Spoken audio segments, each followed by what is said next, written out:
Shalom kekasih Tuhan, senang kembali bersama dengan saudara dalam program kami di channel YouTube JKI The Way ini.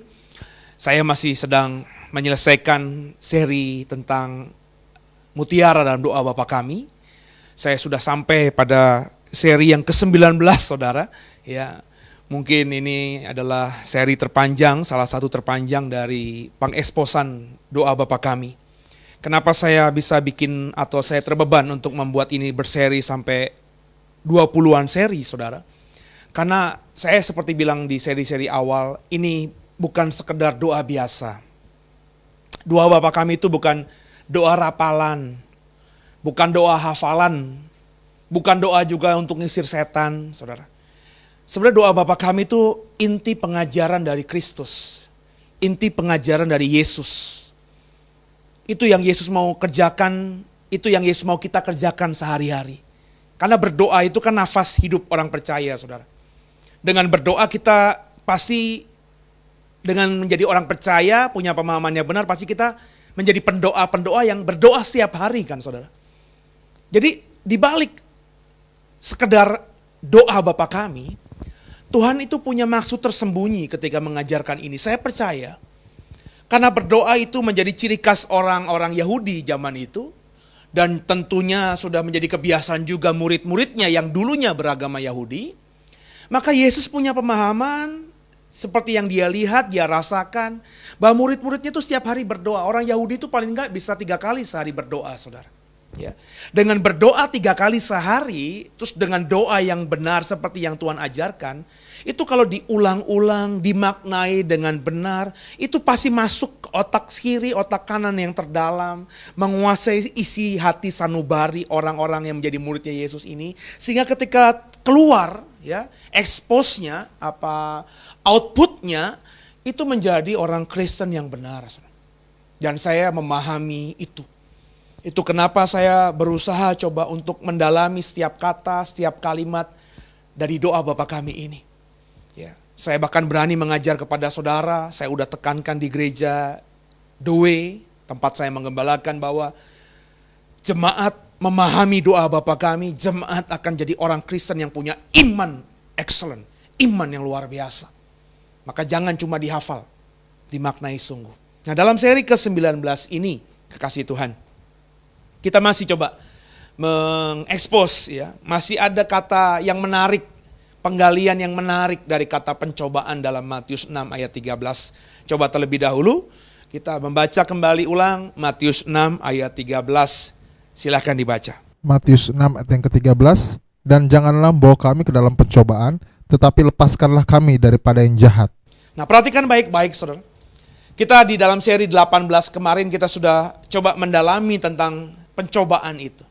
Dalam bahasa aslinya pencobaan itu menggunakan kata Yunani perasmon. Oleh Lembaga Alkitab Indonesia kata perasmon itu diterjemahkan semuanya menjadi kata pencobaan. Ini agak mirip dengan terjemahan King James Version dalam bahasa Inggris. Perasmon oleh King James Version diterjemahkan semuanya menjadi kata temptation atau godaan. Tapi terjemahan Inggris lain yang juga cukup populer, sangat populer bahkan, hampir menyanyi King James, NIV, New International Version, ya. Kata temptation, maafkan saya, kata perasmon Yunani ini diterjemahkan menjadi 3 kata Inggris oleh NIV. Ingat ya, yang pertama apa?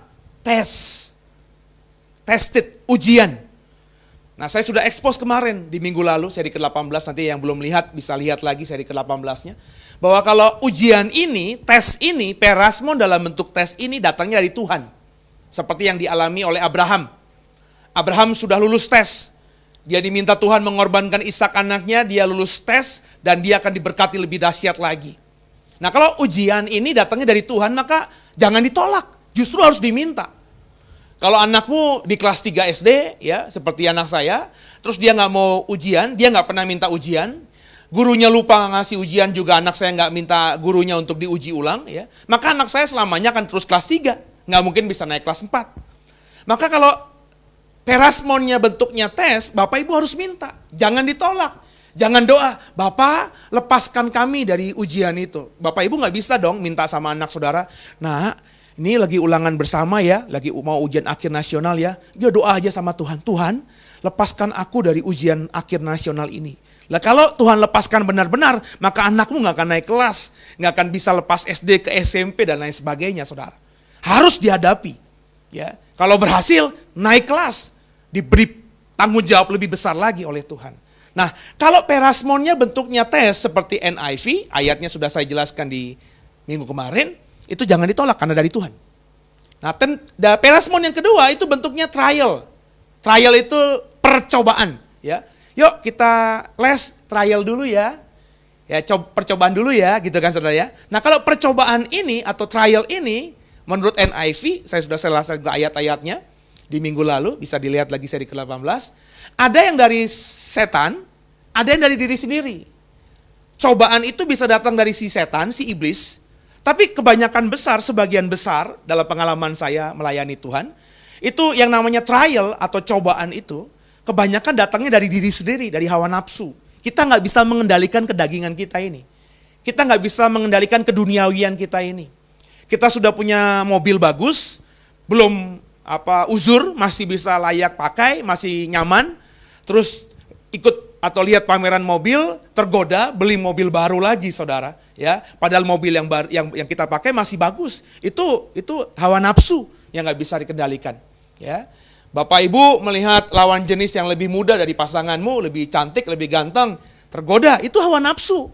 Jangan bilang itu dari setan, saudara. Itu hawa nafsu kita. Dari dalam diri kita yang nggak bisa mengendalikan diri. Ya, itu trial, itu cobaan. Sedangkan menurut NIV kata perasmon yang ketiga, ya, itu sama seperti LAI dan juga King James Version, yakni temptation, tempted, godaan. Dan kalau kita expose semua terjemahan NIV tentang temptation ini, temptation selalu menunjuk pada iblis, berasal dari iblis. Matius 6 ayat yang ke-13.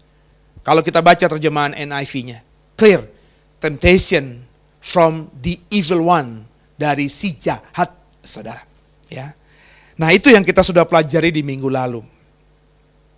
Kita sudah jelaskan, saya sudah jelaskan dengan panjang lebar, bahwa kalau temptation itu, perasmon yang dari si jahat ini, godaan, temptation itu bahasa Indonesianya godaan. Godaan dari si jahat ini, itu dampaknya dahsyat. Ya. Realitasnya itu kehancuran.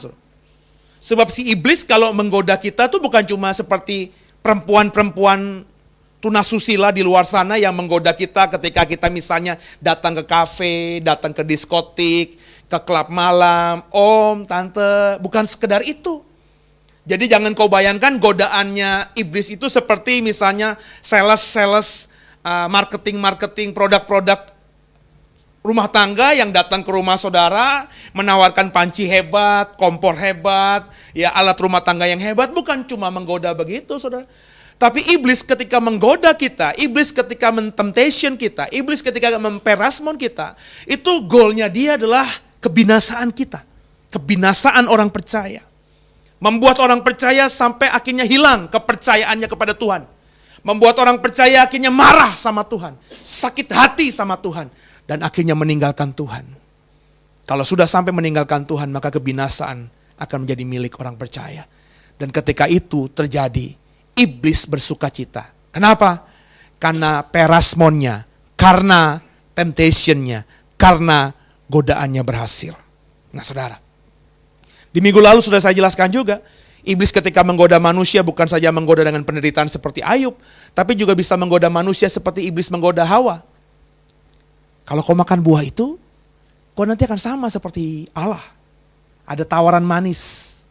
Supaya kita berontak kepada Allah tapi ditutupi dengan sesuatu yang indah-indah. Kita ditawarkan kekayaan sehingga kita akhirnya tinggalkan Tuhan. Kita dipuji-puji, diagungkan kalau itu ngomongnya hamba Tuhan yang hebat ya.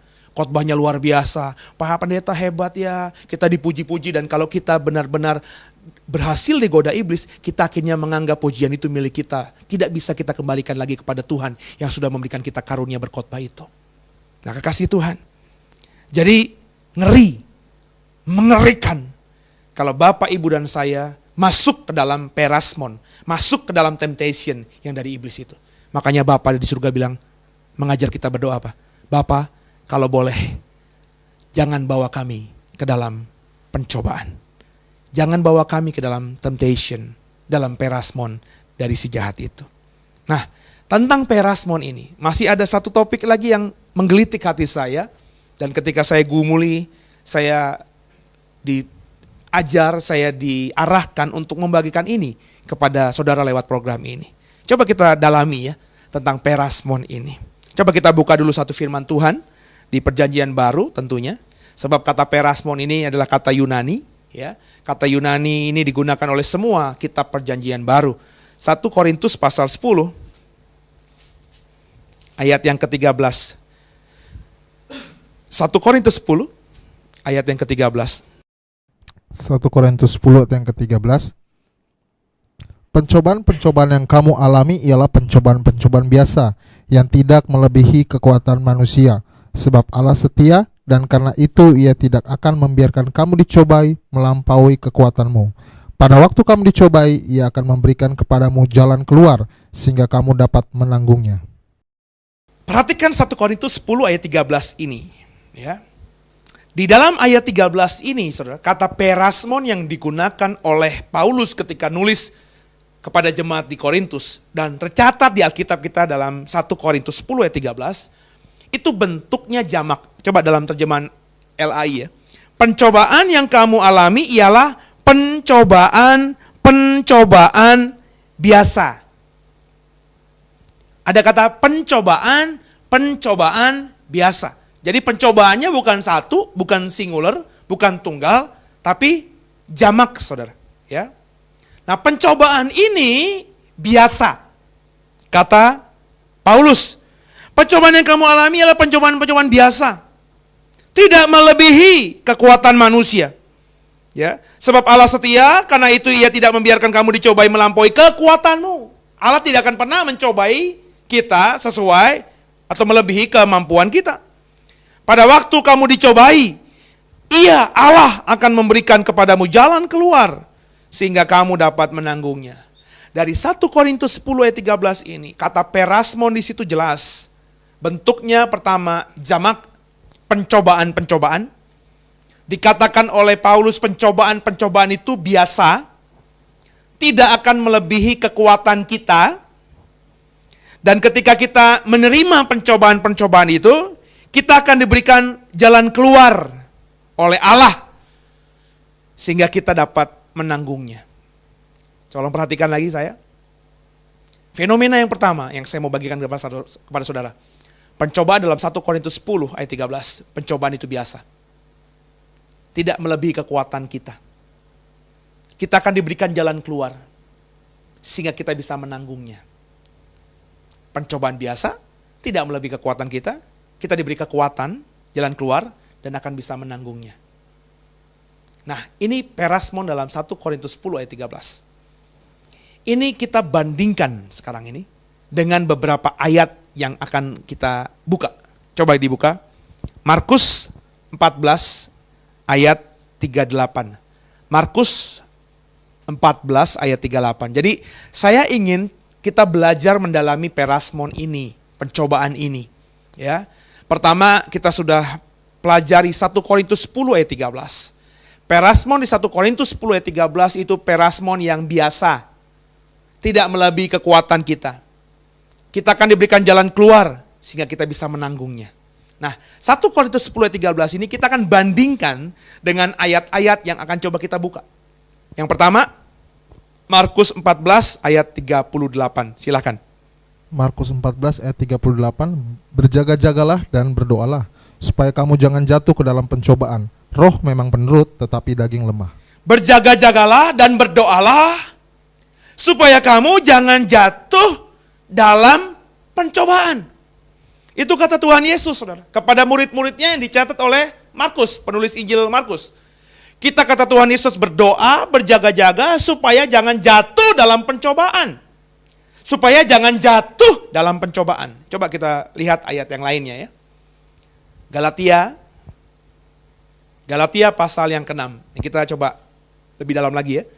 Galatia 6 ayat yang pertama. Galatia 6 ayat yang pertama. Silakan. Galatia 6 ayat yang ke-1. Saudara-saudara, kalaupun seorang kedapatan melakukan suatu pelanggaran, maka kamu yang rohani harus memimpin orang itu ke jalan yang benar, dalam roh lemah lembut, sambil menjaga dirimu sendiri supaya kamu juga jangan karena pencobaan. Nah, perhatikan baik-baik. Kata Paulus kepada jemaat Galatia, kalau kita lihat ada orang Kristen yang jatuh dalam dosa, ayo layani dia. Sambil berjaga-jaga, supaya kamu jangan kena perasmon, jangan kena pencobaan. Itu kata Galatia 6 ayat 1. Jadi, yang pertama tadi Markus katakan, kita diminta untuk berdoa dan berjaga-jaga supaya jangan jatuh dalam perasmon, dalam pencobaan. Ya. Yang kedua dalam Galatia 6 ayat 1, kita juga kata Paulus harus berjaga-jaga supaya jangan kena pencobaan. Hampir mirip. Yang pertama jangan jatuh dalam pencobaan. Yang kedua jangankan jatuh, kena aja jangan gitu ya. Berarti nanti kita jelaskan ya. Nanti kita bisa coba dalami. Apa arti ini? Coba sekarang kita baca lagi. Surat Paulus kepada Timotius. 1 Timotius pasal yang ke-6. 1 Timotius pasal 6. Coba kita lihat ayat yang ke-9. 1 Timotius ya. Pasal 6. Ayat yang ke-9. Silakan dibaca. 1 Timotius pasal 6 ayat yang ke-9. Tetapi mereka yang ingin kaya terjatuh ke dalam pencobaan, ke dalam jerat, dan ke dalam berbagai-bagai hawa nafsu yang hampa dan yang mencelakakan, yang menenggelamkan manusia ke dalam keruntuhan dan kebinasaan. Nah, kata Paulus kepada Timotius, orang-orang yang ingin kaya terjatuh dalam perasmon. Nah, perasmon ini kata Paulus kepada Timotius akan menjadi jerat, ya, sehingga akan mencelakakan, menenggelamkan manusia ke dalam keruntuhan dan kebinasaan. Jadi kata Paulus kepada Timotius, orang yang kena perasmon, orang ini akan jatuh dalam kecelakaan yang akan menenggelamkan manusia ke dalam keruntuhan dan kebinasaan. Ya. Berarti mengerikan.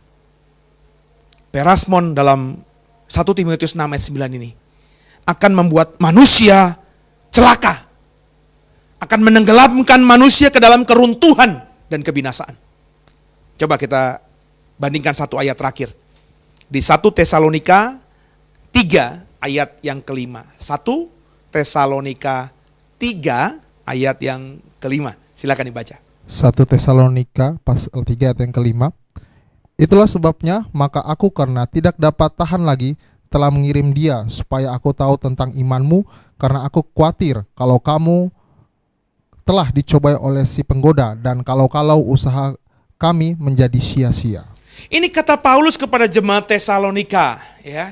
Dia khawatir jemaat Tesalonika akan diperasmon oleh si jahat, sehingga akhirnya apa yang dikerjakan oleh Paulus dan timnya ini, pertobatan yang dialami oleh Tesalonika menjadi sia-sia. Menjadi sia-sia. Nah, coba sekarang kita cari benang merahnya. Markus pasal 14 ayat 38 tadi. Yesus berkata, jangan jatuh ke dalam percobaan. Galatia 6 ayat 1 berkata, jangan kena pencobaan. Jadi bukan saja jatuh ya, tapi jangan kena pencobaan, perasmon. Kenapa? Karena 1 Timotius 6 ayat 9 tadi, kalau saudara masuk ke perasmon, saudara celaka. Manusia yang celaka ini, yang mengalami perasmon ini, akan menenggelamkan manusia itu, perasmon itu akan menenggelamkan manusia itu pada keruntuhan dan kebinasaan. Kata Paulus akhirnya dalam Tesalonika 3 ayat 5 tadi. Kalau udah begini, semua yang kukerjakan, kata Paulus, sia-sia. Nah coba, dibandingkan dengan 1 Korintus 10 ayat 13 tadi. Maka 4 ayat yang barusan kita ekspos itu sangat kontradiksi. Bertolak belakang 180 derajat. Yang satu sisi, 1 Korintus 10 ayat 13 mengatakan, perasmon itu biasa. Ya, tidak akan pernah melebihi kekuatanmu. Kamu akan diberikan jalan keluar oleh Allah sehingga kamu bisa menyelesaikannya, menanggungnya, melewatinya. Tapi ternyata di sisi yang lain Alkitab yang sama. Alkitab kita kan Alkitab yang sama ya saudara ya. Kita punya, semua kita di Indonesia ini punya Alkitab terjemahan LAI. Satu-satunya lembaga yang diizinkan menerjemahkan Alkitab ke dalam bahasa Indonesia secara resmi oleh negara. Ya. Nah, sedangkan di ayat Alkitab kita lainnya, perasmon yang dibicarakan 1 Korintus 10 ayat 13 yang katanya biasa, nggak melebihi kekuatan kita akan diberikan jalan keluar oleh Allah tadi sehingga cakap menanggungnya. Ternyata dikatakan oleh Markus 14, kita nggak boleh masuk, nggak boleh jatuh ke sana. Galatia katakan, jangankan jatuh, kena aja, kena doang, kesentuh aja, jangan. Kenapa? Karena kalau manusia sampai kena dan jatuh ke dalam perasmon, manusia akan celaka. Manusia yang akan mengalami perasmon, manusia ini akan tenggelam dalam keruntuhan dan kebinasaan. Dan kata Paulus dalam Tesalonika tadi, kalau udah begitu, sia-sia. Satu sisi, perasmon biasa, satu sisi akan membinasakan sehingga semuanya sia-sia. 1 Korintus 10 ayat 13 ini bicara mengenai perasmon yang biasa. Sedangkan Markus, Galatia, Timotius, Tesalonika yang ayatnya sudah dibaca Bapak Ibu tadi adalah perasmon yang sangat mematikan. Lalu gimana dong kita menemukan jalan keluarnya? Ayatnya sepertinya saling bertolak belakang. Sama-sama menggunakan kata perasmon. Sama-sama oleh NIV ya, diterjemahkan menjadi tempted atau temptation. Dalam bahasa Indonesia, godaan. Dalam terjemahan LAI, pencobaan. Jadi sama ini, sama. Baik Yunani, terjemahan NIV maupun Indonesia, sama. Perasmon, temptation, godaan, pencobaan. Tapi efeknya beda. Yang satu katakan biasa, tidak melebihi kekuatan kita, Tuhan nanti akan berikan jalan keluar. Sedangkan yang lainnya, orang yang jatuh dalam perasmon akan binasa dan membuat semuanya sia-sia. Nah, untuk bisa memahami ayat-ayat yang sepertinya bertolak belakang ini, kekasih Tuhan, Bapak, Ibu, dan saya mau gak mau harus sedikit menganalisa teksnya. Dari menganalisa teksnya, maka Bapak Ibu bisa menafsirkan. Saya tadinya agak bergumul, kenapa ayat-ayat ini kok bertolak belakang? Satu sisi, perasmon, temptation itu biasa. Satu sisi, perasmon, temptation, mematikan, membuat semua sia-sia. Kenapa Alkitab kok sepertinya dolak-dalik? Tapi saya sudah punya prinsip, ini yang saya bagikan kepada Bapak Ibu, kepada jemaat gereja Doe yang saya gembalakan, mereka sudah paham ini. Kalau ada ayat firman Tuhan di Alkitab kita yang sama, sepertinya bertolak belakang, sepertinya berbeda. Ini nggak berbeda, nggak bertolak belakang. Kita saja yang membacanya berbeda atau bertolak belakang. Alkitab nggak mungkin saling bertolak belakang, dolak-dalik, nggak mungkin. Sebab kalau Alkitab ini saling bertolak belakang, saling mematikan satu dengan lain, ayat yang satu menjelekkan ayat yang lain, bertolak belakang dengan ayat yang lain, ngapain kita punya firman Tuhan ini, saudara? Jadi kalau ada yang sepertinya berbeda, maka Bapak Ibu yang belum menemukan pemahamannya, maka kita harus merendahkan diri.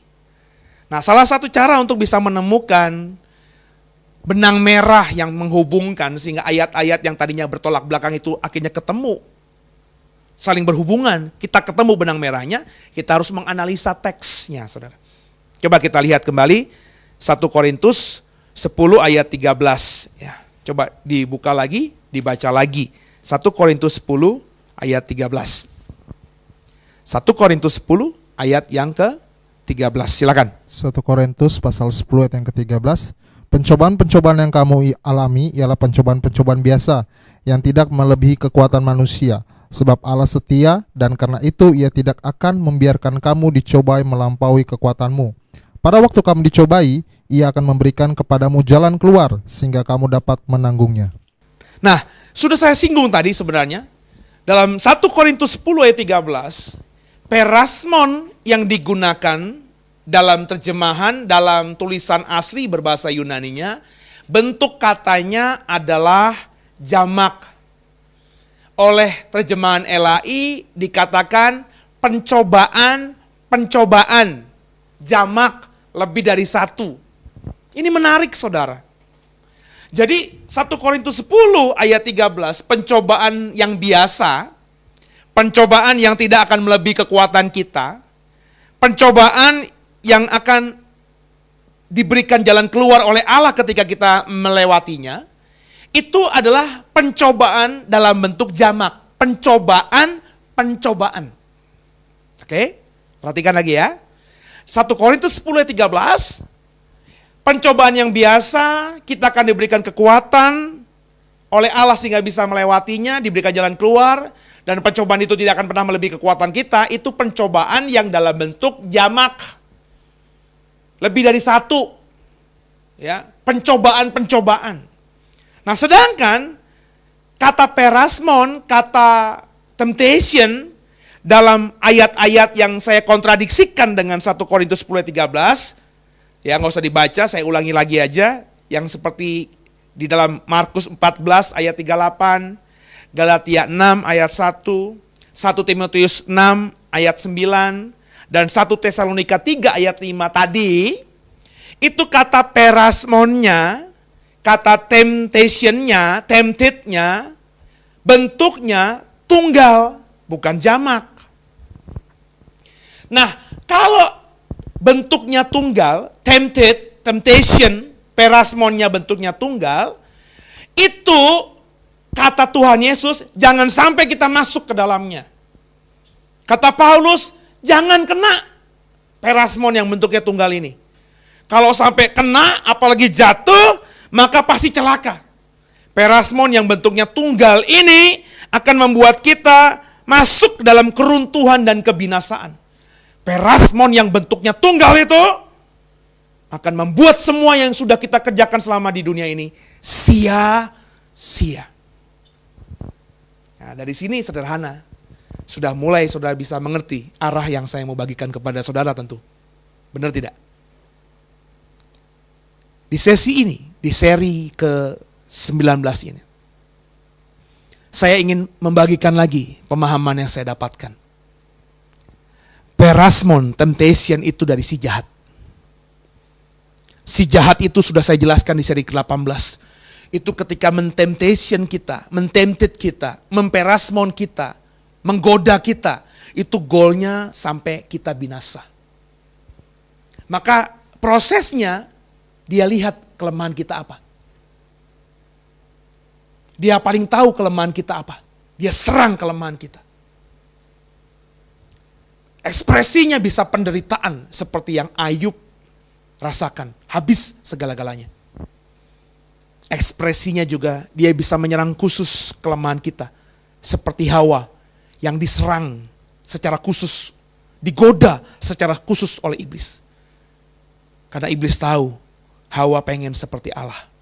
Maka dia makan buah itu akhirnya. Jatuh dalam dosa, binasa, iblis bersuka cita.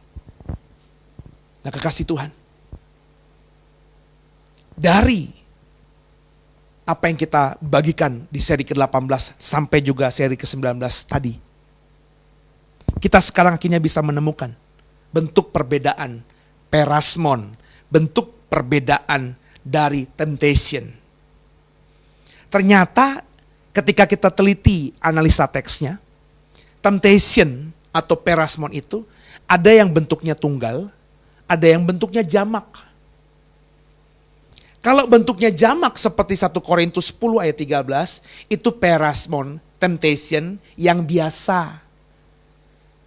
pencobaan-pencobaan ini biasa, nggak melebihi kekuatanmu. Terus Tuhan pasti akan berikan jalan keluar sehingga kita bisa melewatinya. Sedangkan ada juga temptation, perasmon yang bentuknya tunggal. Kalau temptation bentuknya tunggal, kalau perasmon bentuknya tunggal, godaannya bentuknya singular tunggal, maka jangan kena, apalagi sampai jatuh ke dalamnya. Kalau kau jatuh dan kena ke dalamnya, maka kau akan binasa dan membuat semuanya sia-sia. Dari pemahaman ini saya coba mengerti, saudara. Saya coba merendahkan diri. Dan saya ketemu satu ilustrasi yang mungkin akan membuat kita jadi mengerti.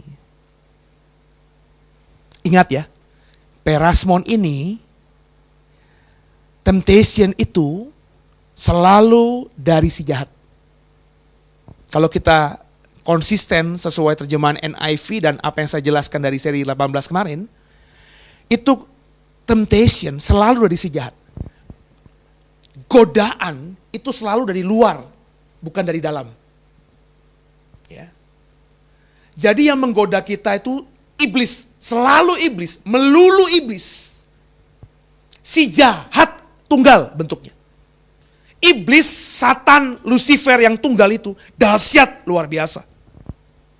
Ya. Ini musuh yang luar biasa, harus Bapak Ibu takuti. Jangan jumawa gitu. Kenapa saya bilang begitu? Kalau Bapak Ibu mendalami tentang Lucifer, tentang Satan, iblis itu, jangankan Bapak Ibu, Yesus saja dia berani hadapi loh. Ingat kan kisah temptation di padang gurun itu ketika Yesus dibawa Tuhan masuk ke dalam padang gurun untuk mempersiapkan dia dalam pelayanan 3,5 tahun. Di padang gurun berpuasa 40 hari 40 malam, iblis mentemptation Yesus. Yesus saja, anak tunggal Allah saja, tidak digentari sama iblis, apalagi saudara.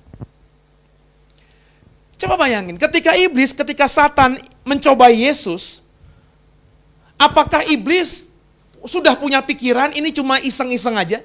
Alah, udahlah iseng-iseng aja lah, goda Yesus lah, pasti kalah deh. Nggak mungkin saudara.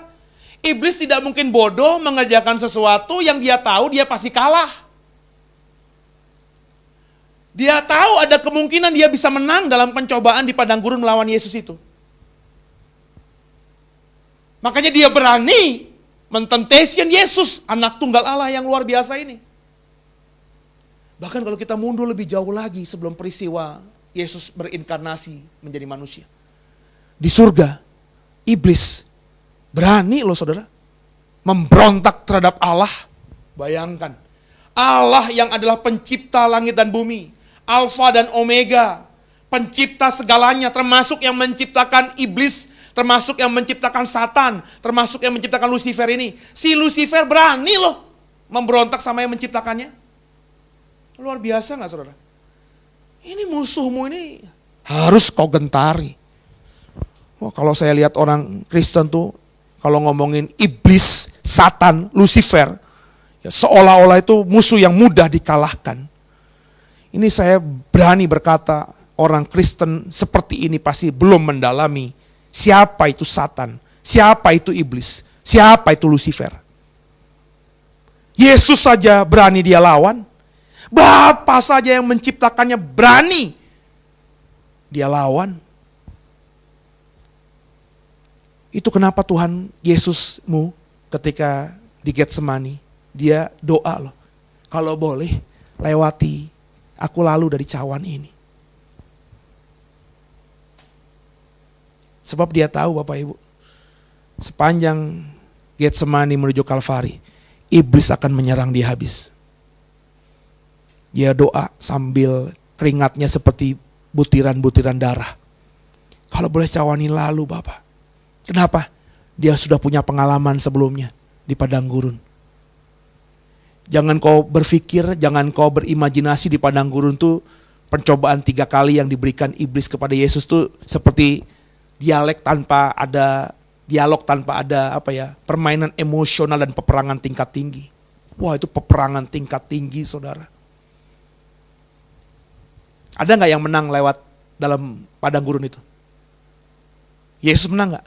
Baca baik-baik di Alkitab. Dalam peristiwa pencobaan iblis kepada Yesus di padang gurun, Yesus gak menang. Iblis yang menang, Pak. Iblis juga gak menang. Kalau kau baca benar-benar pencobaan di padang gurun itu, hasilnya 50-50. Iblis yang menarik diri. Ketika dia sudah mencobai 1, 2, 3, pencobaannya gagal, godaannya gagal, iblis menarik diri. Mundur, dia yang mundur saudara. Untuk menunggu saat yang tepat kembali. Kalau Yesus saja, Alkitab yang katakan loh ya, dalam peristiwa padang gurun, tidak bisa menaklukkan iblis dengan knock out. Apalagi saudara. Musuhmu ini luar biasa. Nah sekarang kita bawa pemahaman musuh yang luar biasa ini. Andai kata kau adalah seorang petinju. Di kelas kita bertanding, musuh bebuyutan kita itu satu. Musuh yang luar biasa. Kita pernah bertanding sebelumnya. Dan kita tidak bisa mengalahkan dia, dia tidak bisa mengalahkan kita. 50-50. Kalau Bapak Ibu pernah bertanding dengan musuh yang sama, dan dalam pertandingan sebelumnya kita tidak bisa mengalahkan dia. Bapak Ibu tentu punya pemahaman, ini musuh yang luar biasa. Makanya perhatikan baik-baik saudara.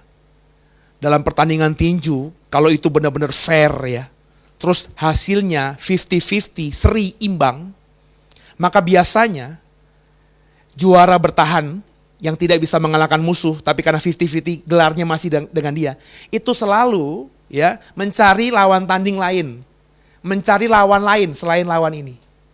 Padahal mestinya kan hasilnya imbang, lawan berikutnya itu si yang bisa mengimbangi ini dapat kesempatan pertama. Tapi perhatikan deh, juara dunia yang bisa mempertahankan sabuk juaranya, tapi tidak bisa mengalahkan musuhnya ini, selalu mencari musuh lain dulu yang lebih rendah. Untuk apa? Untuk bisa membangkitkan kepercayaan dirinya lagi.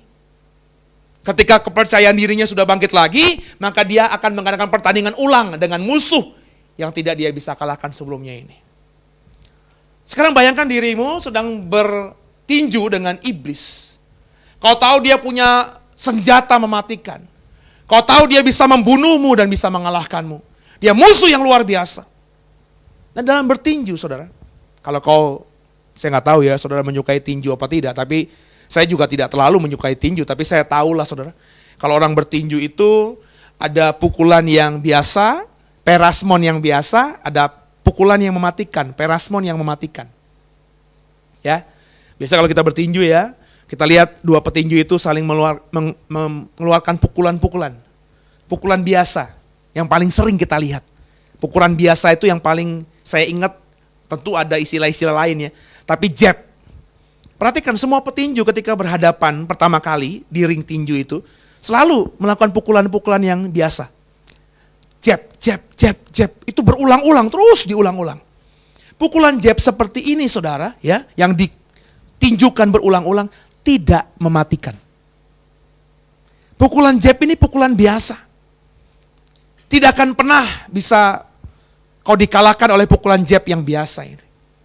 Kau bisa tidak akan melebihi kekuatanmu kalau kita ngomongin perasmon. Ya. Kalau kau melihat terus, bisa bertahan terus, bisa menganalisa musuhmu, kau boleh tahu titik lemahnya, kau akan diberikan jalan keluar nanti, bisa mengalahkannya. Ya, itu jab. Tapi musuh kita tentu sepanjang pertandingan tidak mukul jab terus kan, saudara. Dia cari momen. Ada satu kesempatan, ini tidak diulangi, tidak sering dia umbar, yang di pukulan yang mematikan. Tentu mungkin ada istilah tinju lain, tapi yang saya pahami sejak saya kecil, pukulan mematikan itu pukulan uppercut. Kalau jab begini, kalau uppercut dari bawah, bang, kena dagu. Wah kalau itu benar-benar kena 100% di bagian dagu ini saudara, maka kalau tenaganya, kekuatannya, timingnya pas, sekali saja pukulan uppercut itu kena sasaran, maka musuh akan knock out. KO. Nah saudara, ini yang saya pahami. Kata Tuhan Yesus, pencobaan-pencobaan bentuknya jamak. Yang kau alami itu biasa. Tidak akan pernah melebihi kekuatanmu. Iblis itu musuh kita. Dia ketika memperasmon kita, itu seringkali melakukan perasmon yang biasa. Pencobaan biasa. Seperti seorang petinju memberikan pukulan-pukulan biasa, jab-jab biasa. Itu masalah yang kita alami sehari-hari, saudara. Ya, saudara tentu mengalami fitnah dengan orang yang terdekat kita. Kita difitnah. Kita dizolimi. Kita diejek. Kita mengalami misalnya pergumulan lapar, keuangan, ya, terus sakit penyakit, flu, pilek, batuk. Itu pencobaan biasa, perasmon biasa, pukulan biasa dari iblis. Dan kata Tuhan, itu akan kita alami sehari-hari. Tapi tidak akan mematikan kita. Tapi iblis ketika menyerang kita, saudara, dia bukan memberikan perasmon yang biasa saja. Sambil dia berikan perasmon, pencobaan, godaan yang biasa-biasa tadi, dia mengamati kita terus sambil menunggu momen terdekat, ya, momen yang pas gitu, supaya dia bisa memberikan pukulan yang mematikan. Dan kalau dia berikan pukulan mematikan, kita pasti langsung knock out. Makanya itu Tuhan katakan, jangan sampai kamu jatuh ke dalam perasmon itu. Kena aja jangan. Sebab kalau kena kau binasa dan membuat semuanya sia-sia. Kalau kita sampai lalai, saudara, terus kena uppercut dari iblis, maka apa yang kita kerjakan sepanjang ronde yang sudah lewat? Mungkin kita sudah sampai masih ronde ke-11. 10 ronde yang kita hasilkan sebelumnya kita bisa bertahan, bahkan kita bisa menang angka, menjadi sia-sia. Kalau kita lalai, kita kena uppercut dari si iblis, si Satan, si Lucifer itu, maka saudara akan binasa. Membuat semuanya sia-sia. Yang saya mau sampaikan mengenai perasmon ini, saya ingin mengatakan kepada saudara lewat mimbar ini, lewat program di YouTube ini, iblis itu luar biasa. Iblis itu dahsyat. Dia bukan saja punya pukulan-pukulan yang biasa. Orang Kristen kalau mengalami pukulan-pukulan biasa, dia bertahan, dia bisa sanggup bertahan. Akhirnya mulai jumawa. Alah, perempuan udah gak mempan lagi sama aku, dia goda aku kayak gimana, aku gak mungkin deh, aku setia sama istriku. Aku di PHK juga pernah, gak apa-apa, aku ngandelin Tuhan lah. Aku uang tuh gak pernah terlalu gimana. Punya duit 1 juta bersyukur, 10 juta bersyukur, 100.000 bersyukur. Gak punya duit juga, aku bisa hidup dengan apa adanya. Kalau kau mulai jumawa, sombong dengan dirimu, maka kita akan lalai. Dan iblis paling tahu kapan kita lalai. Kalau dia tahu kita sedang lalai, dia akan memberikan pukulan mematikannya. Dan dengarkan saya sudah banyak melihat orang Kristen yang tadinya hebat, tumbang. Karena iblis punya momen yang tepat menghajar kita. Membuat semuanya sia-sia. Membuat semua yang dikerjakan sia-sia. Saya sudah mendengar, mungkin Bapak Ibu juga sudah mengetahui, ada hamba-hamba Tuhan yang luar biasa dahsyat dalam pengalamannya. Dibukukan, filmnya ada, kesaksiannya banyak, diundang gereja luar biasa. Kalau bikin KKR ratusan ribu orang datang, kalau bikin acara jual buku-bukunya best seller di mana-mana. Mulai sombong, mulai berkata iblis gak bisa mengalahkan aku. Pukulan-pukulan iblis itu biasa, cemen, cetek, aku bisa bertahan. Iblis gak mundur. Iblis terus ada di sekitarnya. Ingat ya, musuhmu itu seperti singa yang mengaum-ngaum. Mengaum-ngaum di sekitar kita dan siap menerkam kita. Ketika dia tahu kita sedang lemah, dia tahu banget kelemahan kita itu apa.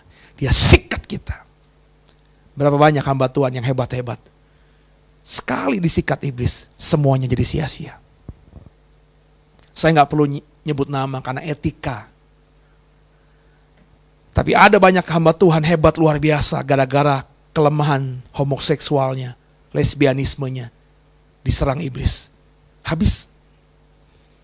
Berapa banyak hamba Tuhan luar biasa dipakai Tuhan, tapi gara-gara perempuan, sekali saja dia berzina, habis. Berapa banyak hamba Tuhan yang sama perempuan, kehidupan seksualnya juga normal, tapi jatuh gara-gara kekayaan, kekuasaan. Ketika diserang iblis, iblis memberikan pukulan uppercut-nya, semuanya habis, sia-sia. Nah, kekasih Tuhan, hidupmu dan hidupku, orang-orang percaya, itu ada dikelilingi sama si jahat ini. Iblis memang tidak bisa menyerang kita. Tapi kalau Tuhan izinkan, dia bisa menyerang kita. Kalau kau gak pernah berdoa, Bapa kami, jangan bawa kami ke dalam pencobaan, maka bisa jadi Bapa akan memberikan itu, mengizinkan iblis menyentuh kita. Ketika iblis menyentuh kita, dia bisa mungkin hanya memberikan pukulan pelan-pelan. Haha, biasa, aku pasti bisa menang. Aku orang Kristen, imanku lebih besar, rohku lebih besar. Ketika kau jumawa, dia berikan momennya, uppercut-nya, kau mati, binasa, sia-sia. Bedanya kita dengan iblis, kita gak bisa lihat dia, karena dia roh. Tapi dia bisa melihat kita. Kita tidak bisa memprediksi di mana keberadaan dia. Bapak Ibu yang lihat program saya, program ini, Bapak Ibu tahu ada iblis di mana? Posisi iblis di mana? Ketika kau lihat sedang saya khotbah rekaman ini, saya tidak bisa lihat iblis ada di mana, dan kau juga tidak bisa lihat iblis ada di mana. Tapi adakah iblis di sini? Bisa jadi ada. Tapi iblis bisa melihat saya. Ketika saya sedang double cover muka saya sebelah sini, dia tahu di bagian leher belakang saya lemah, tidak tercover. Maka jangan sombong, saudara. Jangan jumawa. Jangan jadi orang Kristen yang tinggi hati, merasa dirinya tidak mungkin bisa disentuh oleh iblis setan. Lebih baik, lebih bijaksana, dengarkan apa kata Yesus. Rendahkan hatimu. Berdoalah, Bapa, jangan bawa kami ke dalam pencobaan. Sebab kalau kau tidak pernah berdoa seperti ini kepada Bapamu di surga, kalau kau berdoa cuma doa hafalan, tapi tidak memaknai, tidak mengerti sungguh perasmon itu, maka doamu tidak akan didengar Bapa. Ketika Bapa akhirnya mengizinkan perasmon dari iblis sampai ke kita, ingat, golnya iblis adalah kebinasaan kita. Dia akan memberikan pukulan-pukulan yang pelan-pelan terlebih dahulu. Membuat kita tinggi hati. Ketika tinggi hati kita dihajarnya. Ketika kita sudah dihajarnya oleh uppercut-nya yang mematikan itu, habislah kita. Berhikmatlah. Inilah rema yang saya bagikan kepada saudara. Semoga saudara menjadi orang Kristen yang bijaksana, yang rendah hati, yang menyadari kapasitasmu. Lebih baik dengar kata Yesusmu. Mintalah kepada Bapa supaya kita jangan berhadapan dengan iblis. Jangan bawa kami ke dalam perasmonnya iblis itu. Kalau kau kerjakan itu dengan sungguh-sungguh, meminta agar Bapa melepaskan kita dari si iblis itu, maka hidupmu 70 tahun, 80 tahun akan relatif lebih aman. Kalau kau jaga imanmu, kau buahi imanmu, maka surga akan menjadi upahmu nanti. Semoga dipahami, semoga diimani, dan semoga dikerjakan dalam hidup kita sehari-hari. Sampai ketemu di seri-seri terakhir doa Bapa kami yang terupload minggu depan. Saya berdoa untuk saudara, dan tolong doakan kami, saya secara pribadi, JKI The Way, juga lewat channel YouTube ini, supaya apa yang kami kerjakan di The Way ini jadi berkat bagi banyak orang, sehingga nama Tuhan dipermuliakan. Tuhan Yesus memberkatimu. Haleluya.